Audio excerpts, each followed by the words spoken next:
नमस्कार, नवभारत टाइम्स में आपका स्वागत है। आपके साथ मैं हूं वीरेंद्र त्रिपाठी। म्यांमार और थाईलैंड में आए 7.7 तीव्रता के विनाशकारी भूकंप के बाद बचाव कार्य अभी भी जारी है। म्यांमार में इस भूकंप में 1700 से ज्यादा लोगों की मौत हो चुकी है। हालांकि भूकंप से बड़े पैमाने पर इमारतों को नुकसान पहुंचा है, जिससे हजारों लोग जिंदा ही दफन हो गए।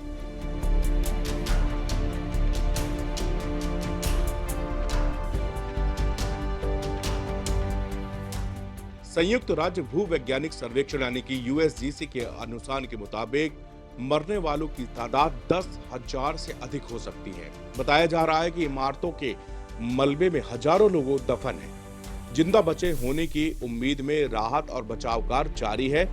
जानते हैं कि मलबे में दबे लोग कितने दिन तक जिंदा रह सकते हैं।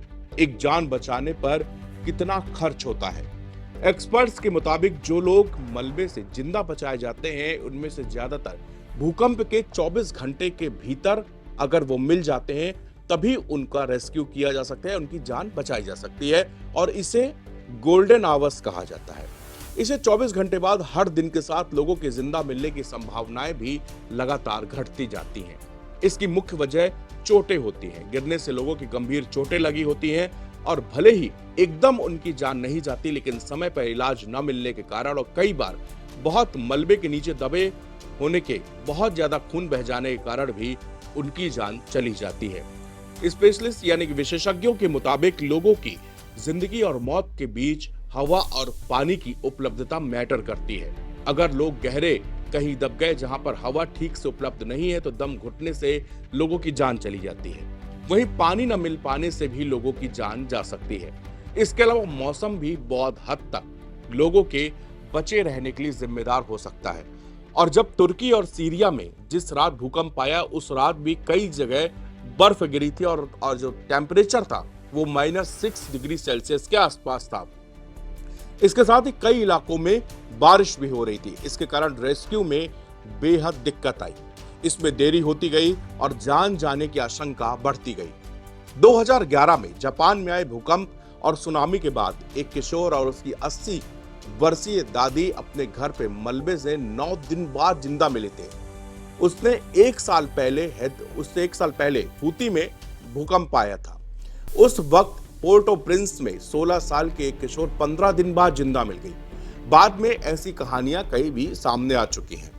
अमेरिका के मैसाचुसेट्स जनरल अस्पताल में इमरजेंसी और डिजास्टर मेडिसिन के एक्सपर्ट डॉक्टर जेरोन ली के मुताबिक आमतौर पर 5वें से लेकर 7वें दिन के बाद मलबे के नीचे किसी का जिंदा मिलना दुर्लभ होता है।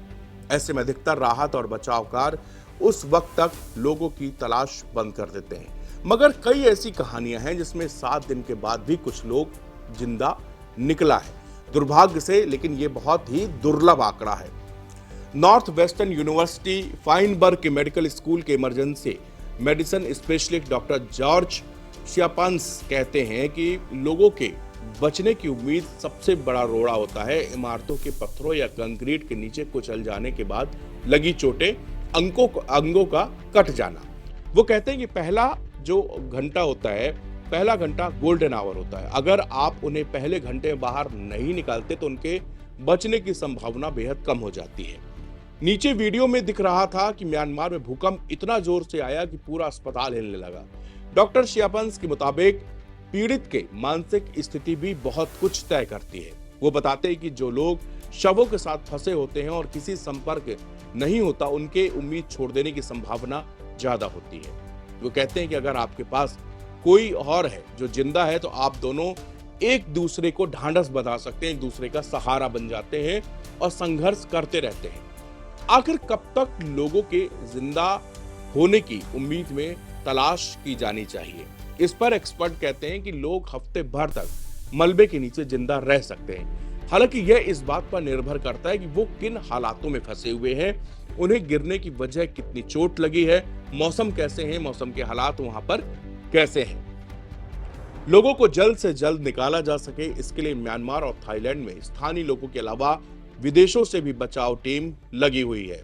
मलबे में दफन लोगों को बचाने की उम्मीद अभी भी जिंदा है। शियापान्स के मुताबिक ऐसे लोगों के साथ बचने की संभावना भी बहुत कम होती है जो बूढ़े या बीमार होते हैं और किसी तरह की दवा पर निर्भर होते हैं। इसके साथ ही उम्र और शारीरिक व मानसिक स्वास्थ्य पर भी बहुत कुछ निर्भर होता है। अमेरिका के सैन फ्रांसिस्को के कैलिफोर्निया यूनिवर्सिटी के डॉक्टर क्रिस्टोफर कॉलवेल भी इमरजेंसी मेडिसिन विशेषज्ञ हैं। वो कहते हैं कि आप बहुत से अलग अलग परिदृश्य देखते हैं जिसमें से लोगों को किसी चमत्कार की तरह बचा लिया गया और लोग भयानक परिस्थितियों में भी जिंदा रहे। वो अक्सर युवा लोग होते हैं और बहुत किस्मत वाले भी होते हैं। किसी ऐसी जगह जहां फंसे उन्हें पानी या हवा जैसी अन्य चीजों की उपलब्धता उनकी रही हो।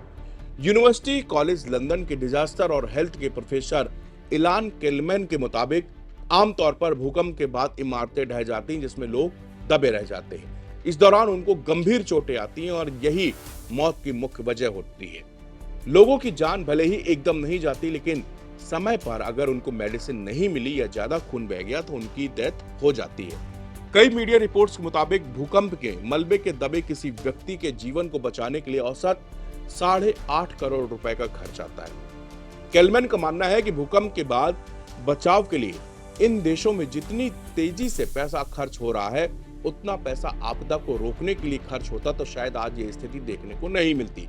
केलमैन कहते हैं कि बहुत ही दुख की बात है कि बर्फबारी की वजह से लोगों को हाइपोथर्मिया संभव है और शायद इसी वजह से उनकी मौत हो जा रही होगी। पानी न मिल पाने से पानी से लोगों की जान जा सकती है। जो लोग ठंड और कम चोट लगने के बाद बचे होते हैं उन्हें खाने और पानी की जरूरत होती है।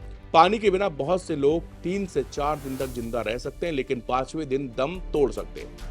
किसी स्थान पर भूकंप के बाद बचाव के कई तरीके हैं जिसमें मलबे में फंसे लोगों को ढूंढा जा सकता है। इसमें से एक तरीका बचाव दल के साथ मौजूद कुत्तों के जरिए मलबे में फंसे लोगों को खोजना भी है।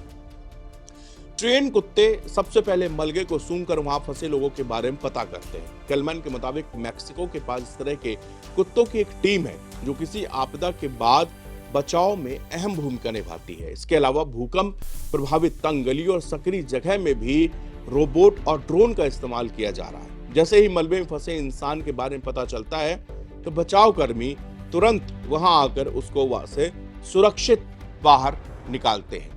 फिलहाल म्यांमार में हर तरफ तबाही का मंजर है, लेकिन एक उम्मीद है और भारत भी इस उम्मीद में बढ़ चढ़कर साथ दे रहा है। भारत लगातार म्यांमार को राहत सामग्री भेज रहा है ताकि इस विपदा की घड़ी में, आपदा की घड़ी में वसुधैव कुटुंबकम का जो हमारा एक स्लोगन है उसको सार्थक करता हुआ भारत दिख रहा है। और ये पहला मौका नहीं है। पूरे विश्व में जहां कहीं भी ऐसी आपदाएं आई है, भारत ने सबसे पहले मदद का हाथ आगे बढ़ाया है। शुक्रिया।